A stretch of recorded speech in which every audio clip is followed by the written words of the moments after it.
This is the modification page, where you can adapt JSON learning resources to meet your specific classroom needs.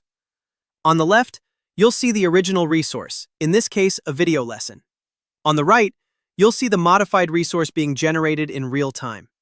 This version provides a text-based adaptation of the lesson, making it easier to read, review, or adjust for different learners. Once the modified content is ready, you have a few options. You can save the resource by giving it a new name and adding an optional description, making it easy to keep track of your changes. You can also export the modified resource directly to Google Drive, where it will be stored as a Google Doc for further editing or sharing. If you're finished reviewing, clicking back will return you to the Miller column view, where you can continue browsing or select another resource to modify. This page empowers teachers to transform lessons in ways that best fit their students, whether that means simplifying content, creating text alternatives, or building entirely new variations of existing materials.